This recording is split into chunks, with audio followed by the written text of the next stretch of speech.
আজি আন এটা ভিডিঅ' লৈ তোমালোকক স্বাগতম জনাও যে তোমালোকক আজি আলোচনা কৰিম সেকেন্ড সেমৰ ইকোনমিক্সৰ প্ৰথম চেপ্টাৰটো আলোচনা কৰিম যে তথ্য সংগ্ৰহৰ প্ৰাথমিক বিষয়সমূহ তো ইয়াৰ কিছুমান অত্যন্ত গুৰুত্বপূৰ্ণ কোৱেশ্চন আছে আলোচনা কৰিম 1 আৰু 2 মাৰ্কৰ তো তোমালোকে কোৱেশ্চন বিলাক চাই লোৱা তো তোমালোকে ফাৰ্স্ট কোৱেশ্চনটো চাবা যে প্ৰাথমিক তথ্য বুলিলে কি বুজাম আৰু কোৱেশ্চন নম্বৰ 2 যে গণতত্ত্ব কি আৰু 3 যে তথ্য সংগ্ৰহৰ উৎস দুটা কি আৰু 4 প্ৰত্যক্ষ ব্যক্তিগত অনুসন্ধান কি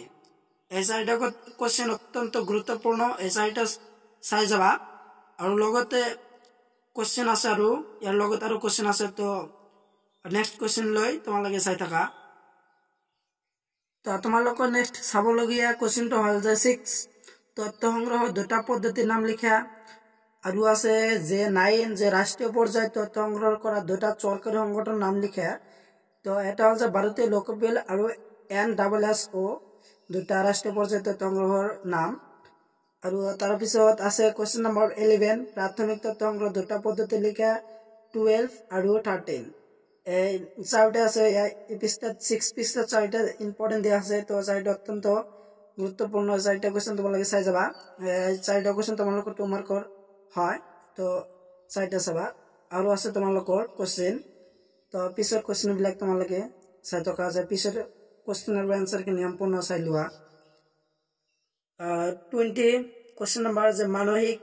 বিশ্লেষণৰ সংখ্যাটো কোনে আগবঢ়াইছিল আৰু 22 যে পৰিসৰ কি এই দুটা চাবা তো আৰু আছে তো সম্পূৰ্ণ চাই থকা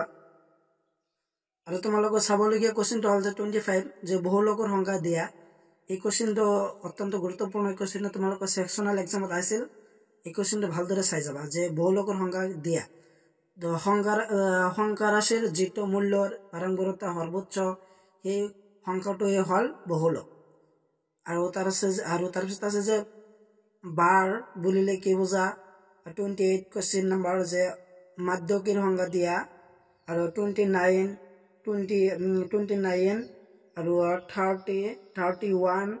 32 আৰু 33 34 35 36 37 আৰু তোমালোকৰ 38 তো 30 পৰা তোমালোকৰ 38 গোটেইবিলাক কোৱেশ্চন তোমালোকৰ অত্যন্ত গুৰুত্বপূৰ্ণ এই কোৱেশ্চনটো ভালদৰে চাবা যে তোমালোকৰ মডেল পেজ নম্বৰ 8 আৰু 9 দিয়া আছে কোৱেশ্চন বিলাক অত্যন্ত গুৰুত্বপূৰ্ণ এই কোৱেশ্চন তোমালোকৰ 1 বা 2 মাৰ্কৰ আহিব তো যেহেতু তোমালোকক ভালদৰে কৈ আছো অত্যন্ত গুৰুত্বপূৰ্ণ তো তোমালোকে অত গুৰুত্বপূৰ্ণ হিচাপে তোমালোকে ভালদৰে চাই যাবা কোৱেশ্চন বিলাক অতি ইম্পৰ্টেন্ট হয় আৰু আছে তোমালোকৰ কোৱেশ্চন তো নেক্সট কোৱেশ্চন বিলাক চাই লোৱা তোমালোকৰ পেজ নম্বৰ 10 দিয়া আছে কোৱেশ্চন নম্বৰ 43 নিম্ন চতুৰ্থকৰ সংজ্ঞা দিয়া আৰু 44 উচ্চ চতুৰ্থক মানে কি বুজা এই দুটা কোৱেশ্চন তোমালোকে চাই যাবা এক্সামৰ কাৰণে আৰু তোমালোকৰ 50 যে মানক বিশ্লেষণৰ দুটা সুবিধা লিখা তো এনসাৰটো হ'ল যে মানক বিশ্লেষণৰ তথ্য ৰাশি সকলো মানৰ ওপৰত নিৰ্ভৰশীল আৰু খল যে বিক্ষেপণৰ মাপসমূহৰ ভিতৰত মানক বিশ্লেষণৰ সুস্থিৰতা বেছি আৰু আছে যে 52 পৰিসৰ দুটা ব্যৱহাৰ লিখা এটো চাই যাবা আৰু 53 পৰিসৰ দুটা গুণ লিখা তো এনসাৰটো যে পৰিসৰ নিৰ্ণয় কৰাটো অতি সহজ বাৰম্বাৰতাৰ তাৰতম্যই পৰিসৰ প্ৰভাৱিত কৰিব নোৱাৰি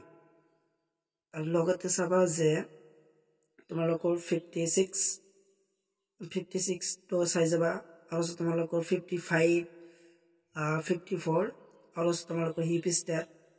পৃষ্ঠা কিনে তোমালোকে চাই লোৱা কোৱেশ্চন আৰু এনসাৰ আৰু তোমালোকৰ হেকৰ দুটা কোৱেশ্চন যে 59 আৰু 60 আৰু 61 তো তিনিটা অত্যন্ত গুৰুত্বপূৰ্ণ যে 59 60 আৰু 61 এই কোৱেশ্চন তোমালোকৰ 1 মাৰ্ক বা 2 মাৰ্কৰ আহিব পাৰে তো